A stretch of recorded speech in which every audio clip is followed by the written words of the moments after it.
Hello, everyone. This is Steve from A Better Life. This podcast is brought to you by our sponsors, Premium Botanical. They are the makers of Herbal Spectrum, which is a full spectrum hemp-based CBD. They make salves, liquids, and they have a great mixed berry gummy. You can check them out at www.mypbcbd.com. Now our podcast.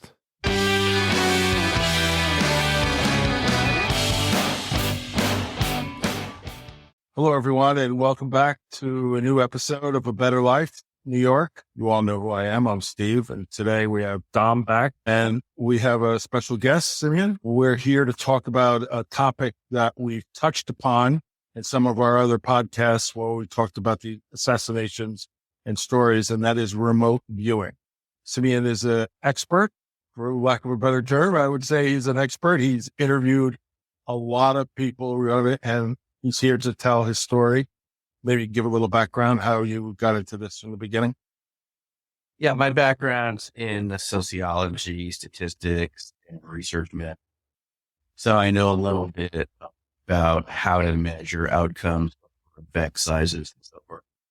So I came across, after I got done with graduate, and I had been teaching while I took a break, and I came across this idea of remote. And I was partly curious and skeptical at the same time. So I thought I would take a class in it, which I did at the Farsight Institute in Georgia, just to see. It was an 8-day class, and I found I was completely open to any outcome, but I really found results after a couple of days in the class. In my own RV work and other students there, people were really describing pictures, distant locations, in targets that were hidden in folders that there is just no way ahead of time that they'd know what was in the subject matter of the viewing session. Okay. It seemed that the results sometimes were accurate in a way at the time.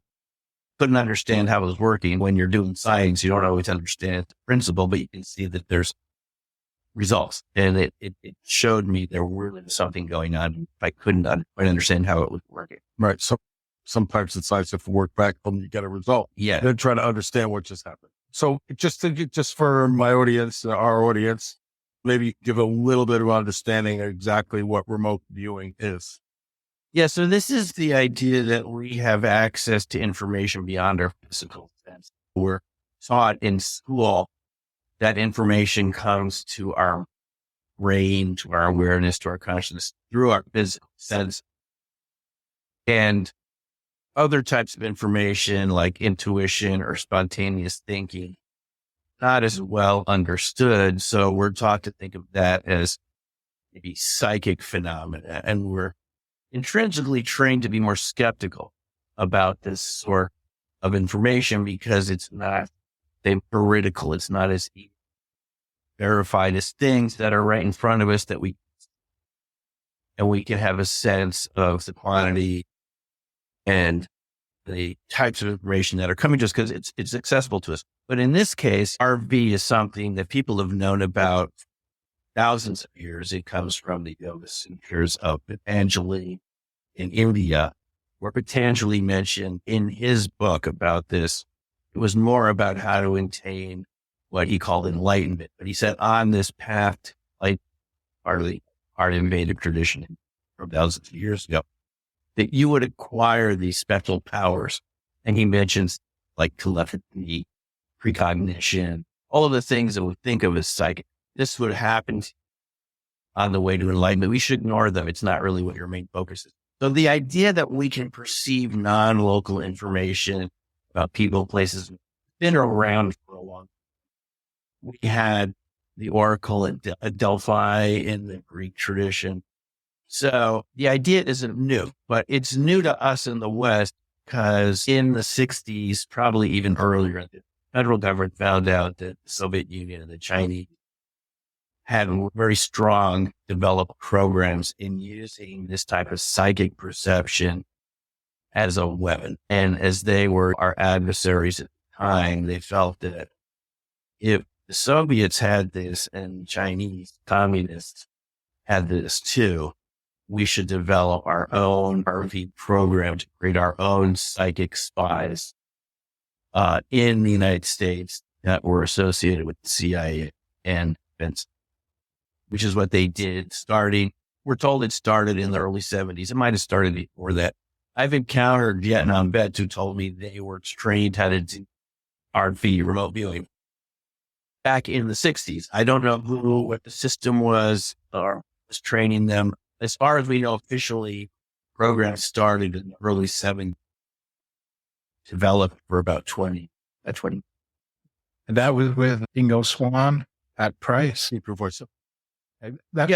Yeah. The way it started is they weren't even sure if this was real. Now, the Soviets believed it was real.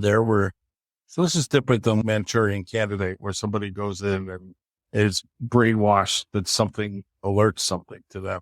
This is actually perceiving something that someone else is already perceiving. Basically, it's perceiving something, and this is just for ordinary people to perceive something at a distance, which we've all been taught. Don't know how that would work, but the data showed from Soviet studies, Chinese studies, they had a lot of data. If you look at the declassified CIA documents, they were highly concerned about our adversaries having as weapon. Psychic gap. Yeah, it was talk. If you look at the documents that Russell Targ, who's one of the people who developed it in our country, he got them declassified. His son was a lawyer, and they declassified them for that movie Third Eye Spies, which I highly recommend people watch if you want to see one good movie about it, where he's in Third Eye Spies. I've never seen it. By Lance Muglia. Yeah, you can find it on all the streaming services. It goes through the history.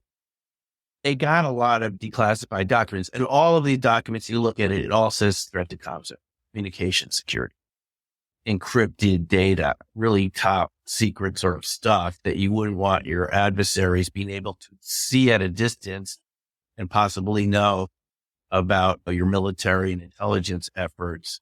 The KGB, we're told, had 20 different research organizations involved in RV. China, something like 5, extensively developed, plus what we call PK, psychokinesis. This is being able to influence things at a distance, not just perceive the information, but literally affect something. These are highly developed programs. So yeah, they started a program, and initially they got Stanford Research Institute, now called Stanford Research International. This is an institute that did classified research for the federal government in Palo Alto. You had Dr. Hal Puthoff and Russell Targ, both laser physicists, and Hal had extensive experience working with the U.S. intelligence agencies. He'd worked for Naval Intelligence and NSA. And they had said, can you tell us if this is real or not? How real is RB, the ability of someone to see something hidden in a folder or in a box that you can't see? So the first person they got out was Yuri Geller. Many people have heard of Yuri Geller, and he was in the U.S. for 6 weeks. Someone had told them about him. I think it might have been Edgar Mitchell.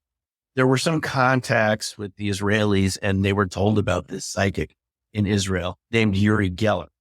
And they brought him over for 6 weeks. It's in the Third Eye Spies movie.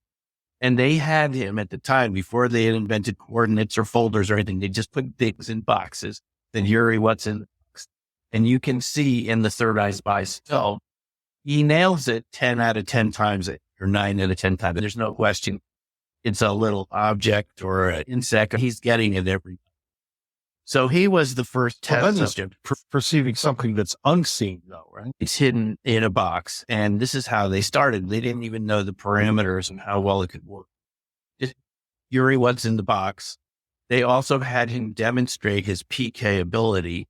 So before Ingo, Swann and Pat Price and other viewers that were more familiar now, they had Yuri Geller. But after 6 weeks, the U.S. government became concerned with the security implication, citizen, Israel. So they sent him back.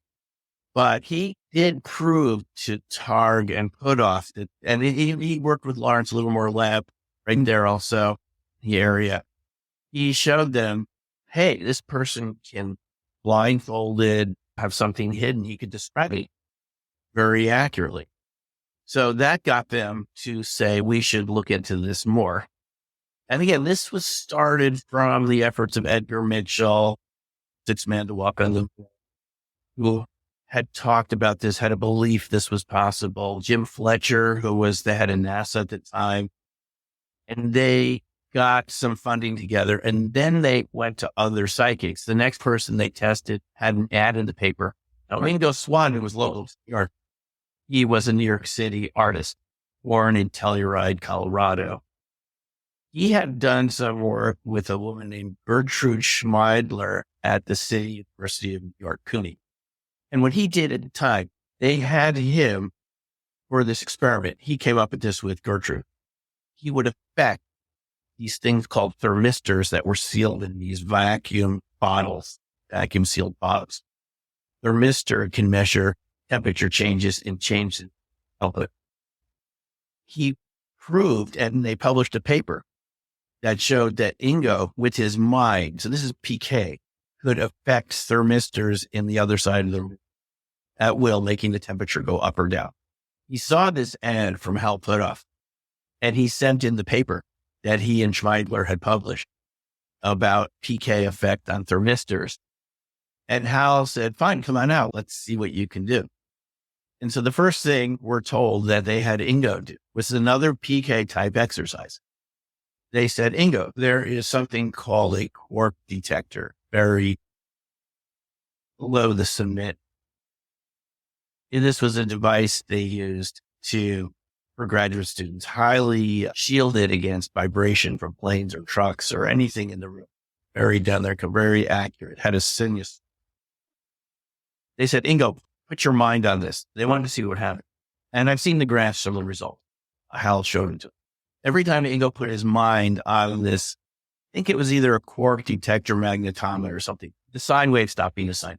3 times in a row, exactly, and put his mind on it. He said he could see it, but it had an effect on the device. And it's pretty weird if you think about it. It was disturbing to them because this device was like world-class accurate, should never deviate. And here, their mind is making it deviate. So that showed them, that was the beginning of the program. They had 2 people, first Yuri, then Ingo. And it showed them, wow, we got 2 people, we got 2 experimental results. We can see this is real. And that's got the whole program rolling. They realized, wow, this is real. We need to figure out how this works. Train people into how to do it. And what was this? This would have been in 72. Did they work for the government or just working on a project funded by the government? Or No, they were working on a CIA contract. This was definitely a contract. They had $1 million a year or something. And not a huge amount, but it's enough to do some basic research. And they had Ingo stay out there in Palo Alto months. Now, here's what the story is with Ingo. They kept doing what they had done with Yuri.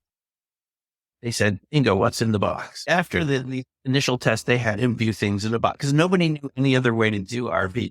Ingo, what's in the box? And as he said, and it's in some of these documentaries, there was another earlier one before Third Eye Spies just called Remote, by Egyptian novel, author, researcher. Ingo said, I can put my mind on anything in the trivialization of my ability. I think those are exact words according to Russell Clark. Why don't we do something more interesting than just view things in boxes, right? Because Ingo was a natural born psychic. I just say, just for the historical record, Yuri was not a natural born psychic. He had an encounter with an orb in his apartment complex, which was witnessed by a neighbor. The neighbor came forward recently and said, I saw it happen. He was running away from what we call a ball of light or ball lightning, whatever. And it made contact with him and he went unconscious and fell down. And when it came to, he had these powers. Saying how it worked, it's another thing to talk about for another day. Ingo, on the other hand, is born this way. In Telluride, he had a couple psychic experiences as a kid where he just felt like he was out of his body, the whole universe. Just one of these matches. They wonder, how are we going to view something else? So the first thing, Dom, that they came up with him beyond viewing things in box, which he could do just like Yuri, little rings or little fruits or objects. They had him view coordinates of a map and they would give him longitude and latitude and say, Ingo, what's of these coordinates?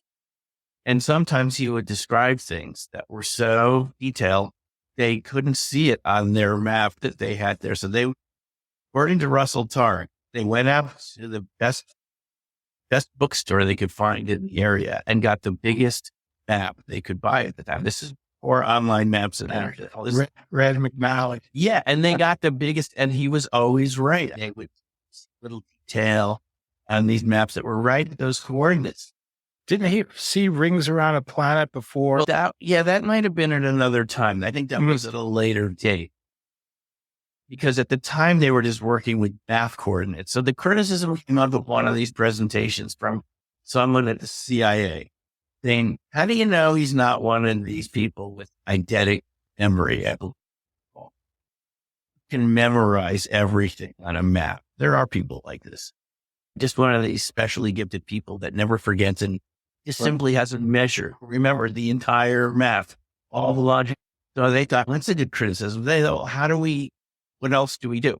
So here's how the story goes. There's two versions of it. Jacques Vallée has told us, and he's like an entrepreneur, Silicon Valley entrepreneur, and a well-known UFO researcher, by the way, Jacques Vallée. He's the guy at met a close encounter. He's a French. He's the guy that, exactly. He's that character. Right. He said that he had discussions with Ingo, thinking maybe the total universe is divided up like a hard drive on our computers into addressable memory spaces.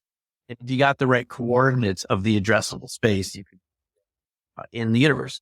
Interesting. That's one way it goes. According to Ingo, he was lying in the pool at the apartment they rented for him in Palo Alto. And he said, on the right side of his head at a 45-degree angle, I'm using his words, something like this, very close. This idea came into his head. It was a voice.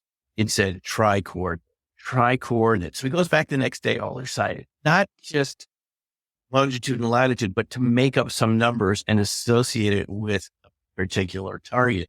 He goes in the next day to target put up and they say, that'll never work. Institute random numbers. How would that work?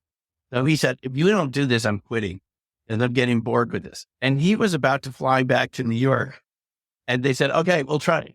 So they came up with random numbers and put it on top of a picture and put it in the folder, which is the technique that we use nowadays. And it worked. They didn't think it was going to work. So this is how they went from doing things in a box and things on an atlas to pick a picture of anything, put it in a folder, give it some numbers, and only tell the viewer those random numbers.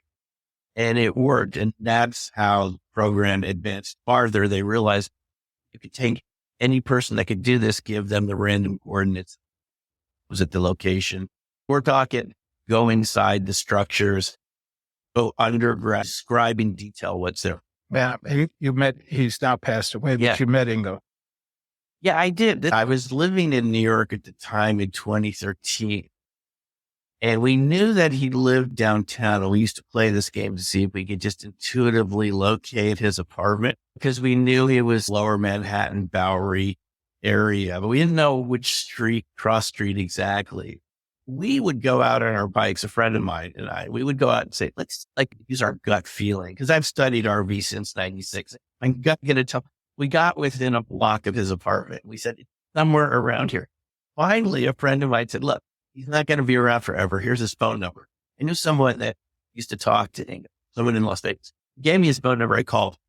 And I distinctly remember the day he called back. It was over Christmas 2013. And he said, hey, I'm up for a meeting. Why don't you come over? Here's my address. So we arranged a meeting in, I think it was January 2013. I came up. And he's just a really fun, interesting person to talk to. I gave him a copy of Opening Minds. And we were planning to come back for dinner. He's someone who really liked to cook and he liked having people come over and shoot the breeze about these topics. I said, Ingo, how does RV really work? You're the master. He said, we'll talk about that next time you're here. I have an article for you. And we talked about all sorts of interesting things. And then I left. And at the time, he told me that he had what's called walking pneumonia, which is you have it, but you're not really expressing the symptoms physically. Unfortunately, I'm told after I was there, he went and got a fever and it got worse. And within 48 hours, he was in the hospital of my visit. I'm told this later happened. Wow. And he never recovered. Is it? Yeah. So I'm told he lost consciousness and never came out of it. I did get to meet him, Dom. It was a great meeting. He was a real fun person. I was told he was 80. He was a fun person. He had decades of experience with RV. And we only had one meeting. I had seen him at the conferences, by the way, BURVA, International Book. Most of them were held in the Vegas area. He was there a few times, also Austin, Texas, 2002.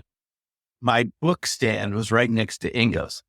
I actually that's where I met him in 2002.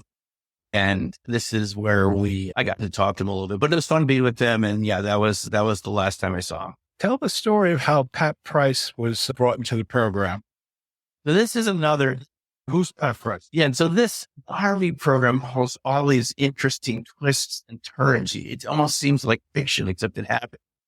Pat Price was a police commissioner in Burbank, California. He was another natural. And it said while he was the police commissioner in Burbank, the crime rate was very low because he would send squad cars out there where crimes were committed. He just had an intuitive sense. And they would nab these people or prevent it from happening. It probably happened all the time that people got used to it, didn't give it a second thought. So he already had a good track record, contacts Targan and Putoff, and they test him, and he just knocks it out of the park every session. I was told by someone in the DIA program that whatever Pat viewed, you could take it to the bank. He rarely missed, and his stuff was highly detailed. And so here's one thing that they did with Swann and Price to prove to the U.S. government that this could work. They had them view initially, they called someone over at the CIA and they said, can you just give us some, it was Kit Green, by the way, who was guy in charge of the strange desk, CIA in the early 70s, medical doctor, but the CIA kept tabs on all sorts of phenomena. A lot of what they do is open source. They read articles, right? Not all spy stuff. They're just absorbing information. This is before internet. So people are cutting out articles. So Kit Corey, as the story goes, just went to guy in the next office. Can you just give me like a location? I need a location and I'll tell you when. The guy chose his summer cabin in West Virginia. They have Swann and Price view it. And neither of them view a cabin. They get this really extensive facility, a lot of computers, satellite dishes, file folders with code names all related to the game of pool, like cue, ball, and rack 'em up and all nameplates on people. Yeah, stuff like this. And they don't know what it is. And they call back Kit and they say, we got this. And Kit said, no, that's not quite what the target is.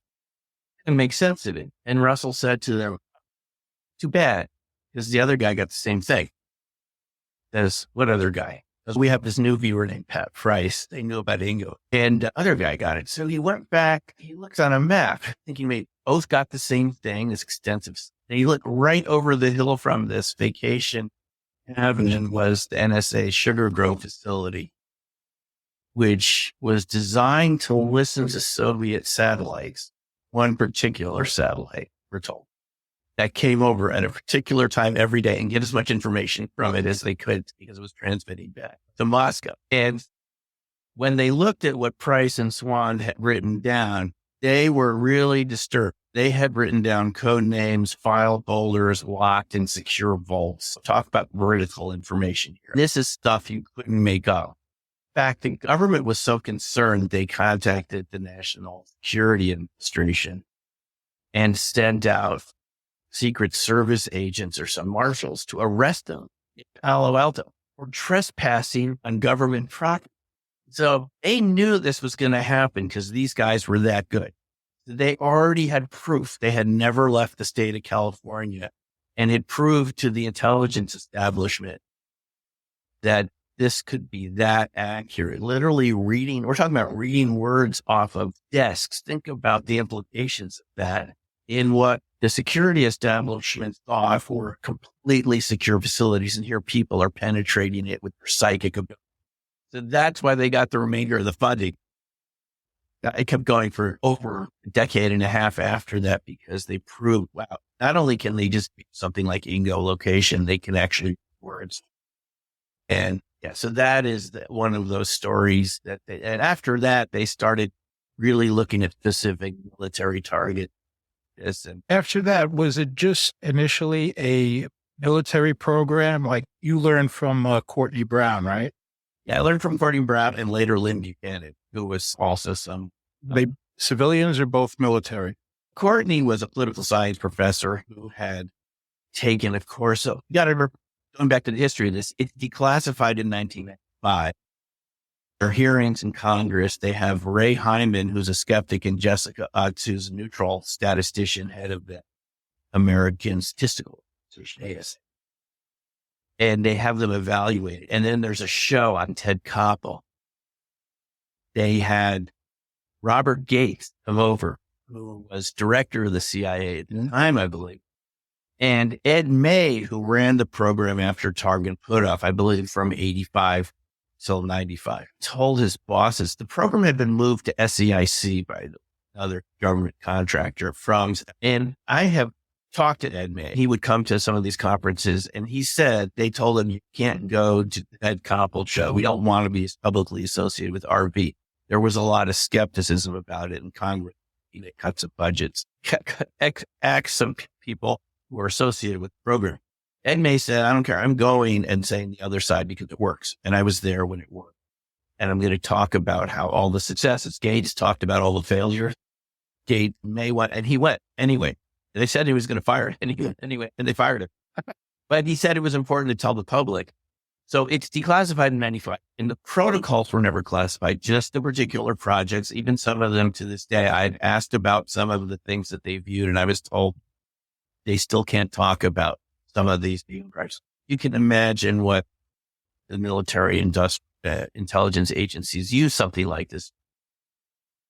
Actual information will be classified. So then the people that were involved in the program started teaching it. One of them was Ed Daves, who had been involved with the program. Yeah, he worked at Fort Meade, though. It had been transferred to DIA by that time at Fort Meade, and he was like the coordinator for the program. There were other people that were trained just to be viewers, but Ed knew enough from the program to teach it. And some people learned from him, and then other people from the program, like Lynn Buchanan, began teaching it. So Courtney had learned from Ed, and then I studied at Farsight. I was a teacher there, and I also wanted to see, here's one protocol. How, is this the main protocol, or were there variations? If you learn it just from one person, you might just get the way they did it. But I learned that there were other variations, and that's what I learned from working with Lynn Buchanan. So I had a couple of teachers, and now all of these people who have been involved in the program, most of them have come forward that we know about. How many viewers would you say that the government was using in the 70s and 80s? It seemed to be, from my experience, maybe 15 to 20. There were different people trained at different times. People have heard of David Morehouse. There was someone named Paul Smith. All these people have their own courses in it, have taught it. And other viewers, some of them came forward who later on didn't know about initially because they were still active duty. They've retired since then, so they've come to the conferences. And then we're told there's still some, Dale Graff is another person that was a viewer that later went to run. He worked for foreign technology to Patterson, and they were responsible for developing stealth aircraft. And Dale, and I talked to him extensively, developed the technology to make the stealth aircraft invisible to Soviet radar, other radar systems, and combining signal with noise in certain ways to make it seem really small.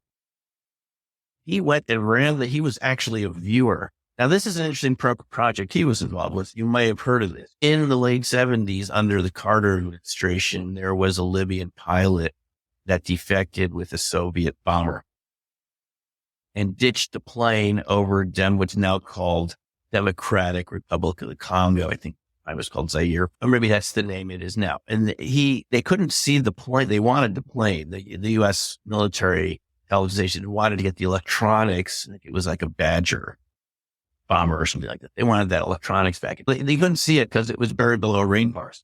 It's a huge rainforest, even to this day. So they, desperation, someone said, why don't we try the remote viewer? So they had one viewer, a woman, I don't know her name, over at SRI, look at it. And Dale Graff was another viewer. I think this is public knowledge now. Over at Wright Pat. Carter's actually talked about it. Carter's talked about. They didn't mention the names, but I know the inside of this. So the woman Dale got something like it's next to a red stream, which would suggest iron rich stream. And I think the woman got the location and the cue. I asked Dale, what were you told ahead of time? How much information are you getting? Dale said he was given plane went down somewhere in Africa. That's it. Africa is a big place. And they send in the Delta Force team where the location is, and they're looking for a red stream. Find the plane. They find the plane, Adam. And so Carter, Didn't a native help them? someone running with a piece of an aircraft from a distance, and I told them, Let's help. yeah. And they're right on it based on these RV results. And Carter awards a medal of honor to the program, to Dale in particular. Now, according to the story that Dale told me, because this remote viewer program is organized as a special access program, which means it's horizontally organized, not vertically. People can know about it in different branches of the military intelligence. They don't tell their commanders about it for anyone else needs to know. So according to Dale, his bosses were ticked off at him at Right Pat that he's involved in a special access program. It's ego. And they didn't know. They're Right Patterson. They should know everything. They don't know about this because it's a special access. So That's the military guys look at things. That's the way it looks. So they're ticked off at him and they don't let him go to Washington to get the medal from Carter. Imagine that. They block him. He can't leave. I think he ends up getting fired over this, but it turned into a good thing because he gets selected to run the program for a while. And he developed another protocol, which is using dream time to view things, having a target set up while you're sleeping and then write it down as you. These are some books. One was called Tracks. It's a very good book about it. Anyway, so there are different people involved at different times.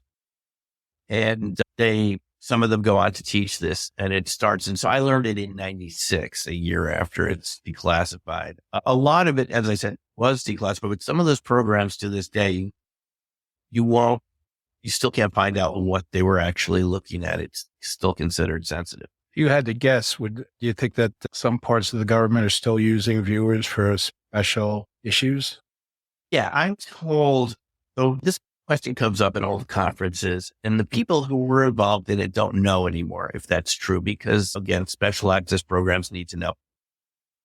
But you would think, given that this is very inexpensive to do, Dom's taken my classes. I had a class in New York City in 2009. Dom was there. You can see it's very inexpensive. You get a target, you teach some of the protocols. They don't need much. If you can have satellites or human intelligence, Or it's not a lot of people too, so you can keep it quiet. not a lot of people, and you can get a lot of information and you don't have much to lose. And then you can verify it with technical. If a person's on target, maybe if the rest of the session looks accurate, maybe the other stuff they're getting that you can't confirm is also accurate. You would think it's still being used. Now, I'm told that the name of what it's called now, the name's been changed from remote to psionics. We are told this because there's been a lot of information coming forth about the UFO programs. And we'll talk about that in other times. SAB, ATIB, people like Lou Elizondo who have been coming forward recently. I've met some people. It's certainly been in the news, this deep state thing, where now we're going to tell you a lot of stuff about it all of a sudden. Yeah. And there was that New York Times article in 2017. Right. So here's how RV comes into this. There was a program proposed after OSAP, Advanced Weapons Systems Application Program. They give these really esoteric acronyms to hide the true nature of these. Before OSAP, there was something called the Advanced Theoretical Physics Group, run by John Alexander, a guy out of the Army who worked in Los Alamos. Did they do this deliberately so it doesn't sound like anything to do with UFOs and they have plausible deniability, and no one knows what to look for? When you're doing FOIA requests, Freedom of Information Act, you have to use words to look for. If you don't know what the words are, the acronym won't do. They can change the names of these things. They don't call them UFOs. They call them, as the Air Force does now, unmanned aerial systems or unidentified air. They give them these acronyms so that the public doing the FOIA request don't even know what to look for. And by the way, they have another way even to hide it further, is just to give the stuff to aerospace tech companies that are not even subject FOIA. But there was a program after OSAP, you might have heard about this, called Kona Blue. It was a leak recently of all this information that's coming forward. Congressional committee created this, told the Pentagon to start reporting to them. They had the task force and then called Arrow, which aeronautics, something research organization. They're supposed to report back to Congress. One of the things they picked up on was something called, that's the code name for this special access program. And if you look at these documents, they were going to recreate a remote viewing program to use this viewing, now called psionics, to see if they could get information about what's now called unidentified aerials. It's been sanitized. They don't call it UFOs anymore. They call them UAP. So they want to look into something they can't. Exactly. See if we can get to know. Kona Blue was not funded, but isn't it interesting? Here we are in 2012, just about 12 years ago, 13 years ago, where the state proposes a big budget UFO research program. I still like UFOs, guys. Don't get me wrong. They proposed this big scale. This is after Skinwalker Ranch. It's another topic for another day. They proposed this program. And if you look at the strange things to walk around. Strange thing, but somebody wanted to keep it going, Steve, because there's a whole budget proposal called Kona Blue, and it includes a remote viewing unit. This came from Senators Inouye and Ted Stevens and Harry Reid from Nevada. Stevens had this sighting. That's what got OSAP going. But here's some proposal. It's extensive, multi-page document with obviously satellites and sensor systems, but remote viewers. It's proposed then to use it. To answer your question, Dov, a few minutes ago, I don't know if they're still using it. I would doubt that they stopped because, again, not that expensive to do. You have nothing to. Let me just say one thing important about RP. If the people already work for you, what's the difference? What's the difference? Already working for you, and this doesn't cost as much as a satellite launch, and you could get, as they did with plane that Carter, they recovered the backfire bomber, Badger bomber, whatever it is, electronics, based surely on 2 viewers. And I can verify that. I've talked to Dale Graff, and obviously Carter talked about it. That was one of the things. Carter talked about it. Apparently he was holding a folder with the name of the program during this press conference or something, and they saw Grill Flame on the folder. It was a special access program. They changed it to Stargate to Grill Flame, another name. But this program, I guess one thing about RV that's very important, it's useful in context of other types of more traditional information, satellites, people, news, all that stuff. If you just do it on its own, it can be accurate, but you don't know. Right. You don't have anywhere to verify it. And Ingo had said he only did verifiable stories. He would, on his own, he would do something like, was it Jupiter looking for rings around Jupiter? And they had, so this is one example, Steve, how they used it. Once that program got developed, they would give people targets like, oh, we know Voyager's on its way. Remember the Voyager launches? It's a big deal with Dom and I were in high school. We're both from this area. We went to high school around here.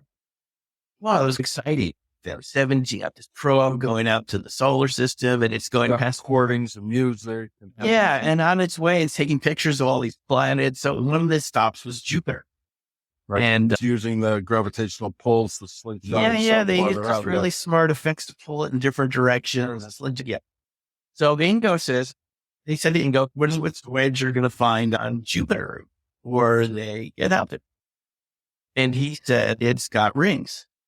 Drawing these rings, remember, can be used for small scale things like what's in the folder and what's around Jupiter. And he sees rings. At the time, everyone, they laugh at him. Come on, we know that Jupiter has rings. When Voyager gets there, they find some faint rings. So that's again showing, wow, you got someone that's good at this and they things. I've got examples in here of just what ordinary people can do just from a class like Dom took that I teach. You can see there's the target race car and the person draws race car just for the audience to look at, or a rocket ship. They draw a rocket ship. Let's just hold up your books. They don't have any information. This is my book, Opening Mics. Opening Mics. People can get on Amazon. They can order from me. We'll give out my website at the end. Okay. This is, opening minds, a journey of extraordinary encounters, corrupt circles, rested. And it's got a couple chapters of my experience with RV, but take a look at this. We know what this is, Washington Monument. Right. And they draw the Washington Monument. I have no doubt that they make some RV content. Even beginners can do stuff like that. Question: has there ever been an analysis as to time and its impact on remote viewing in terms of verifiable events, past, present, and future? Yeah, there have been targets done in the past. There are targets done in the future. And it seems to be accurate, just not in present day target, but other time periods. And success rate is pretty equal throughout all of that. When you're dealing with the future, you're dealing with probabilities. The future is not laid in stone. That's my belief based on the viewing data. There's different branches from any future. There's probability. But the way this is proved it's true is something called ARV, associated remote viewing, where you binary outcomes, up and down, stock market, up, down, commodities, up or down. And people that have done this have shown that you can do this and successfully have a higher hit rate than 50%, but you get it surely guess. Right. And even the best algorithms from Wall Street and places that do this professionally are not much higher than 55% or something like that, which is still going to have a win rate over a long period of time. But we're talking over years and years. But the remote viewers were able to get 65%, which if you're betting over a long time, you're going to make money. One guy, Targ and Plutoff both had their own groups. They've talked about this. Russell Targ's group was called the Spook Group. They had an investor. And I've spoken to people that were in this. And these were graduate students, so they were not allowed to be paid for this, but they would view for this guy, and he would invest silver futures up or down for the thing. Right. And they made a lot of money for him. I'm told it worked until he came in one day with his gold chains, driving his expensive sports car. But these starving graduates, he said to them, guys, this is working so well. Can we do it twice a week instead of once a week? Because you're making so much money for me. And apparently it never worked again because they resented it because they were not allowed to be paid like best sports players on it. Yeah. College, they can't pay them. But Hal Puthoff used this apparently to raise money for a local Waldorf school. And he was working with a dentist or something like this, and they put their money into it and they made enough to build a school. But I'm told this takes a lot of work. It's not like a magic trick. You just pick, you got to have basically viewing up and down target. I'll ask the viewer, what are you going to be shown on Friday? Up target, down target. That takes some coordination. So a guy comes along recently, Greg Kolajincic, who's a long distance athlete, marathon runner, Canada, extreme sport. It is on his own without any group, solo. And he's presented to us, and you can see his site is remote-v. He created a very simple protocol, even without coordinates or anything. You just assign target up, target down, make some contrast. Ask yourself, am I going to show myself on Friday afternoon up or down target? You do a little session. And he was able to get 65, even 70% rate over 13 years, 5,200 trials. And he told us there's better ways to make money. Like whatever you do, if you spent that much time, you'd make more money than, you're going to have some misses. But he did prove 65% over 13 years. This is a pretty good success rate. Also, they did this, for instance, engineering anomalies research lab. So various people have tried this just with future prediction. And we're talking like a week ahead. Right. And I think to me, as a former statistician, they show this, something's going on here where you're actually seeing the future. Let me tell you another type of experiment briefly. It's called presentience, they called it. It would show you a picture. It could either be really neutral or it could be graphic, shocking, or something like that with emotional content. They would measure the galvanic skin response.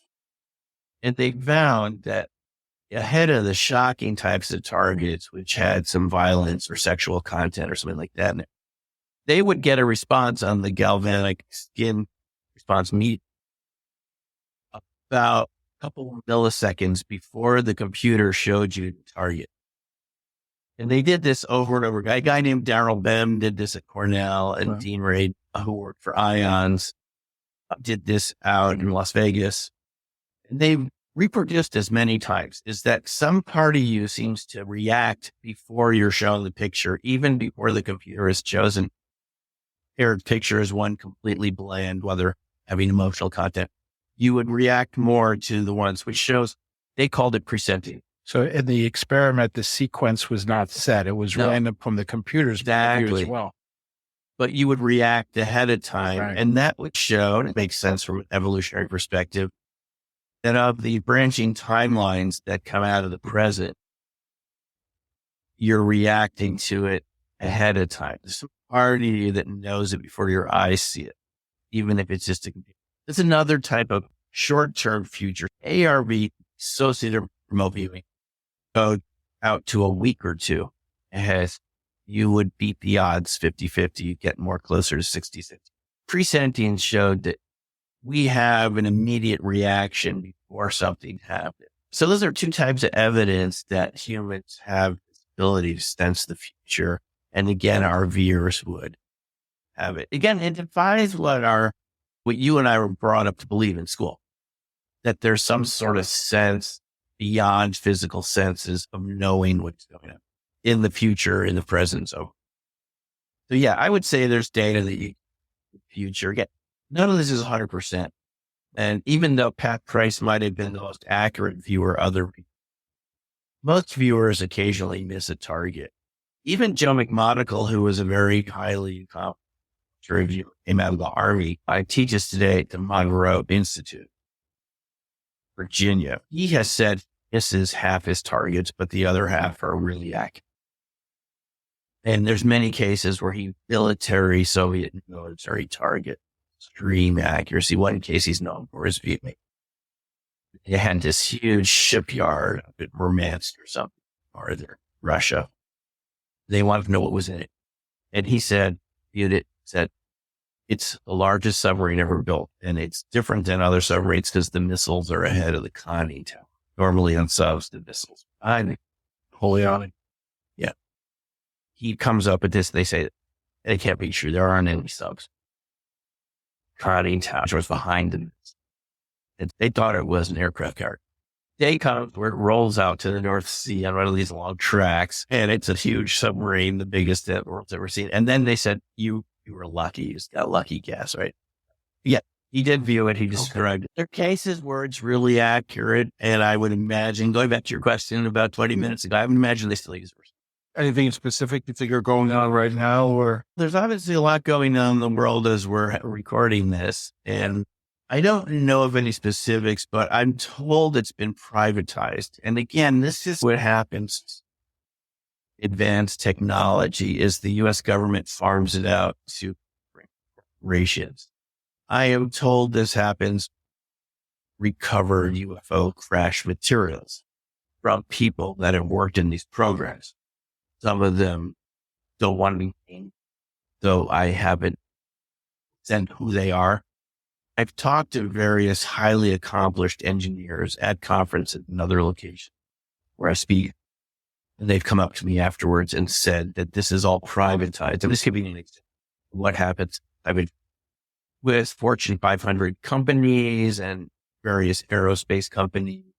Now, our own senator from New York, Chuck Schumer, attempted to pass the Schumer Rounds bill in the NDAA last year. That's the National Defense Authorization Act that Congress passes every year to fund Pentagon.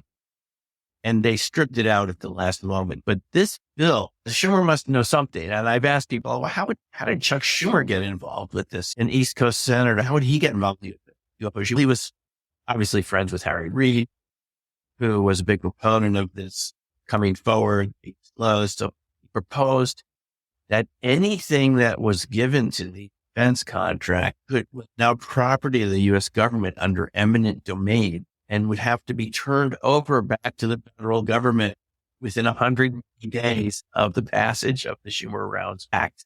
Yeah, that's not a quick death. Not a quick death. And there's a reason. The people who opposed it in the Senate were those senators that have big aerospace companies in their district. And they don't want to give this stuff up because they can develop technology out of this. And there's debate about whether it should be subject to eminent domain or not. These companies put a lot of resources into figuring out how it could work. Resources, the money probably came from the government anyway. The money came from the government anyway. And that's the Schumer argument is this came from the government. The resources came from the government. Benefits should go back to the public. There's a lot of debate whether you think this should be open to eminent domain. And I'm just mentioning that as an example because if RV was being used, I don't think we would know about it because it would be in other black budget programs that just like these UFO crash retrieval programs. Now, our listeners, viewers may say, Sim, is that for real? I'm convinced it's for real, having talked to all of the people I've talked to, and they've described what this material looks like under an electron microscope, super dense technology that we can't even come close to with our current level of scientific development we have of developing technology that is engineered on an atomic scale, atom by atom, to act like waveguides, interact with quantum vacuum. This topic of gravitic has come up recently. These so-called drones that have happened over the tri-state area and various bases around the U.S. and other parts. Big discussion whether this gravitic technology exists. According to the engineers I've talked to, they can't figure out how this crash material works. None of them I've talked to have ever said any of these aerospace companies figured it out. I'm told it comes down from NASA to JPL. Hope I'm not giving too many secrets here. To JPL to aerospace stuff. And they're said, guys, figure out how it works. There's a black budget side to NASA, which a lot of people are surprised, but they do work for the defense to launch. We know satellites are launched. There you go. And there's a space program. And space program. And there's secret launch facilities, which I probably shouldn't talk about too much, but they exist in that. So it would be surprising that any advanced technology like this that has important ramifications for national security would be developed by aerospace companies, including viewing skills. Now, they've developed, Ed May, I mentioned him before, someone that ran SRI, that ran the viewing program. And May says he was the longest running direct program. You ran it longer. If you go into SAIC, you ran it longer than even Argon put off in the early days. He said you could put it on a chip. You could develop a remote chip because he believes they figured out what the physical is. Some people think it's something called the Aronho-Bohm effect, which is a quantum effect proposed in the 50s, where particles can interact at a distance with other fields that don't even radiate out. They could be completely sealed, but there's communication going on. The evidence that supports that idea is Hal Puthoff, after leaving SRI, created his own company and patents for long distance communication, the AB effect, what's called vector potential. Not ordinary electromagnetic fields like we're used to, potential fields that are in the numbers, imaginary numbers of quantum equation. But effect is real. It's shown by Konomura in Japan in 1986. I forget which company he worked at the time, that they proved that this Aronho-Bohm effect, which sort of seemed like a spooky quantum effect, things interacting at a distance, RB, they proved it was real. So some of us think maybe the AB effect is what we're doing when we do our I have to admit, Steve, it'd be cool if we identified the scientific principle.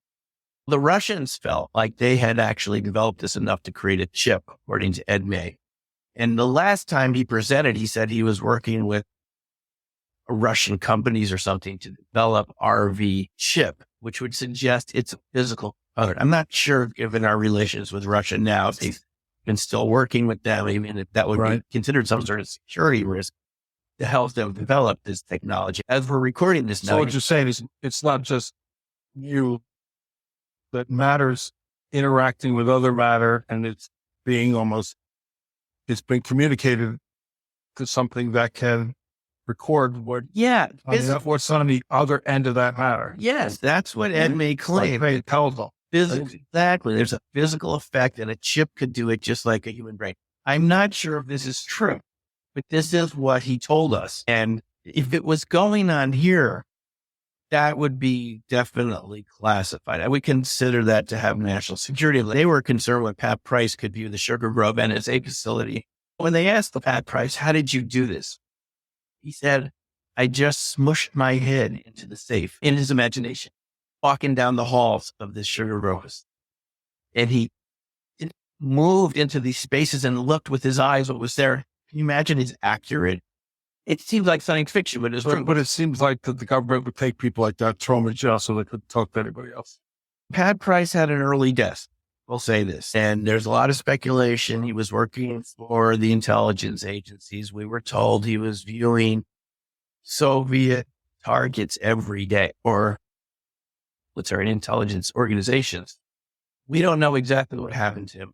There's a feeling, going on with your previous interview with Dom, that he was assassinated by the KGB. And Russians who've shown up at these URBA conferences have said, when we're talking in a group afterwards, they're sure that's what happened to him because the KGB boasted about it. But there's disinformation that comes out of former Soviet Union Russia. You can't be sure.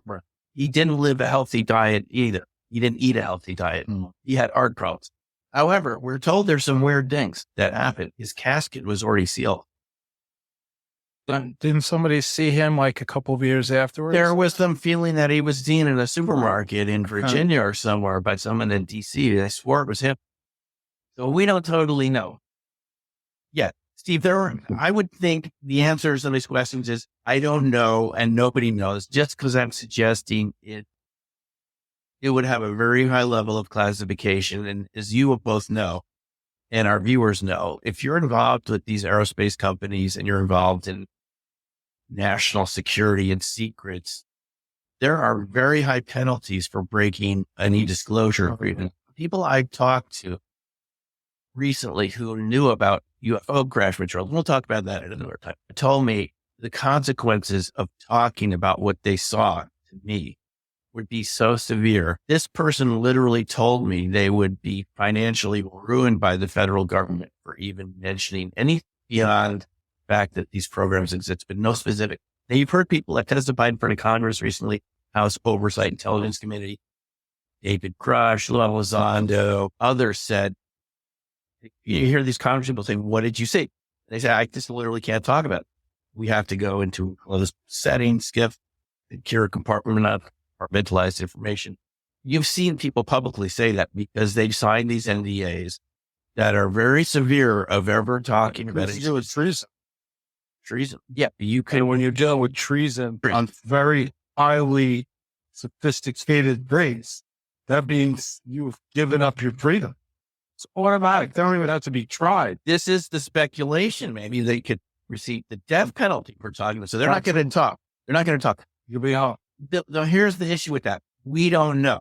And we don't even know, Dom, the answer to your question. Are they still using it?